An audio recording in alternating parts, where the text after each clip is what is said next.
muitos judeus nazarenos alegam que Paulo é herege e seus ensinos vão contra a Torá. Há toda uma tese teológica. Como confiar nos ensinos dele? Obrigado.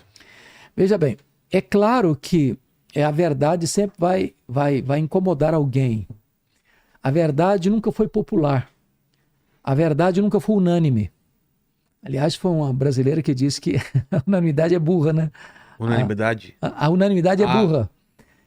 Então, os hereges, aqueles que não reconhecem Jesus como Messias, aqueles que rejeitam a inspiração da palavra de Deus, vão sempre querer dizer que não só Paulo, mas Jesus e que os demais apóstolos estavam equivocados.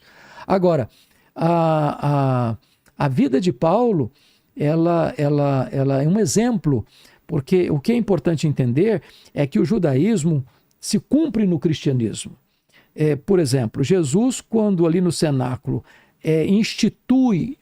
realiza a sua última Páscoa e institui a ceia, ele institui a ceia dizendo, este cálice, pegando o copo de vinho, diz, este cálice é a nova aliança em meu sangue. Está falando de uma nova aliança, que foi prometida lá no Velho Testamento. O que ele está querendo dizer com isso?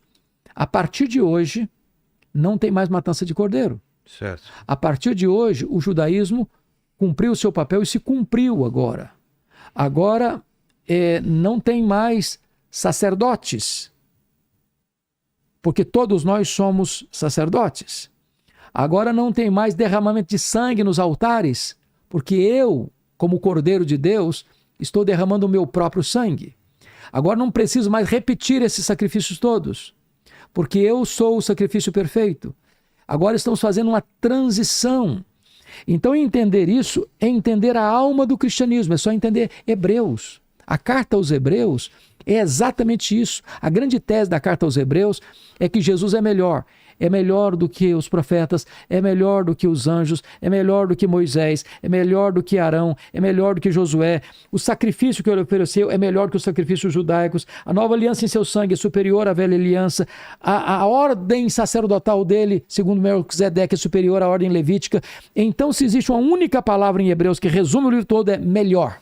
Jesus veio, cumpriu-se tudo aquilo que era sombra no Velho Testamento. Agora, a realidade chegou e a realidade é Cristo.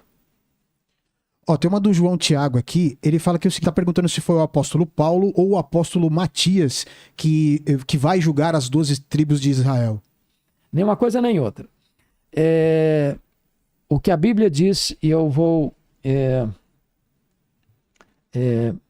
olhar aqui para vocês, em 1 Coríntios 6. 1 Coríntios 6, está escrito o seguinte, olha lá. Lembra daquele assunto que nós falamos que os crentes estavam brigando? Sim. E levando a briga deles para fora? Sim. Que era um escândalo. Aí Paulo responde assim, não sabeis que os santos hão de julgar o mundo? Ora, se o mundo deverá ser julgado por vós, sois acaso indignos de julgar as coisas mínimas? Não sabeis que havemos de julgar os próprios anjos, quanto mais as coisas desta vida? O que Paulo está dizendo nesta carta? É que nós, quando eu digo nós, está se referindo aos salvos em Cristo Jesus, no estado de glorificação, conforme Apocalipse capítulo 3, versículo 21 e 22, nós vamos, ao vencedor dar-lhe-ei sentar-se comigo no meu trono em lugar de julgamento. Então, os crentes no estado de glorificação, quando Jesus voltar, nós tivermos corpos glorificados, estarmos glorificados, nós nos assentaremos para julgar o mundo. O mundo aqui está se referindo aos incrédulos. Quando ele está falando dos anjos aqui, não está falando dos anjos que permaneceram em santidade, mas dos anjos que caíram. Então, a igreja vai participar desse julgamento. Não está falando nem que é Paulo, nem que é Matias, mas toda a igreja vai participar desse julgamento. O Everton Oliveira falou que é o seguinte: pastor, estou com um problema de Romanos 7,14 em diante, sobre a luta interior. Okay. Tens alguma dica? Minha mente quer o céu, minhas mãos e boca fazem o inverso. Romanos 7,14. Esse texto que nós falamos aqui, quando nós estamos tratando de Romanos 7 é o grande dilema. Então, deixa eu só ilustrar uma coisa muito bonita aqui, Vilela. Porque Paulo começa com a ilustração de casamento, mas ele não está falando de casamento, ele está falando da questão da lei. Então deixa eu ler aqui para ficar interessante. Porventura ignorais, irmãos, pois falo aos que conhecem a lei, que a lei tem domínio sobre o homem toda a sua vida? Ora, a mulher casada está ligada pela lei ao marido, enquanto ele vive. Mas se o marido morrer, desobrigada, a mulher ficará da lei conjugal. De sorte que será considerada adúltera se, vivendo ainda o marido, unir-se com outro homem. Porém, se morrer o marido, estará livre da lei e não será adúltera se contrair novas núpcias. É claro que são princípios de casamento, mas ele não está tratando de casamento aqui. Ele está ilustrando com o casamento a questão da nossa relação com a lei. Então, o que Paulo diz? E eu vou entrar no ponto da pergunta lá. Ele está dizendo o seguinte: a lei é o marido. Nós somos a mulher. A lei é boa, a lei é perfeita, a lei é espiritual, a lei é justa, a lei é santa. Esse marido é 100% perfeito, ele é perfeccionista. Só que a mulher casada com esse homem é atabalhoada, ela é confusa, ela é perturbada, ela faz tudo errado. E o problema é que esse marido é tão bom que ele não morre. Enquanto o marido não morrer, a mulher não pode casar com outro.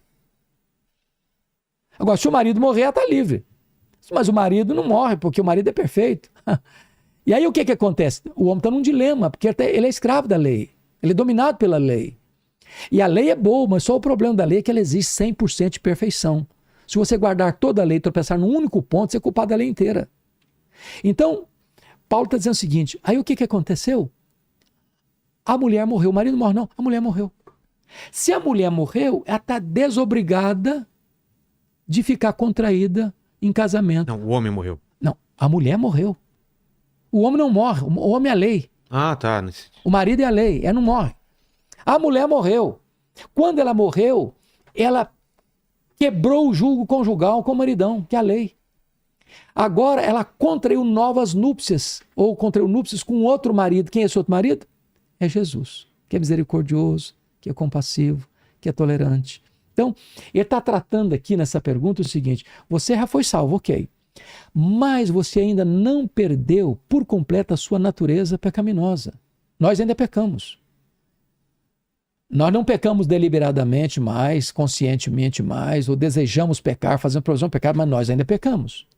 Então o que Paulo está falando aqui é o grande conflito que há no coração do ser humano. Querer o bem ele quer, mas ele não tem poder para fazê-lo. Querer fazer o mal ele não quer, mas ele acaba fazendo. Então ele vive esse grande dilema até que Cristo o liberte. E ele termina o capítulo 14 com um brado de esperança. Graças a Deus por Jesus Cristo nosso Senhor, de maneira que eu, de mim mesmo, com a mente, sou escravo da lei de Deus, mas segundo a carne, da lei do pecado. Ou seja, a não ser que Cristo nos liberte, que é a grande mensagem de Gálatas, foi para a liberdade que ele nos libertou, o camarada vai viver nesse dilema permanentemente. O Brasil, ele falou aqui o seguinte: para o Senhor, Paulo foi o último apóstolo. E os que se intitulam apóstolo, qual a sua opinião? Os que se intitulam apóstolos nos dias de hoje, né? Qual a sua opinião? Eu tenho um irmão que já esteve aqui no podcast do Inteligência Limitada, reverendo Augusto Nicodemos. Ele tem um livro sobre esse assunto, Apóstolo.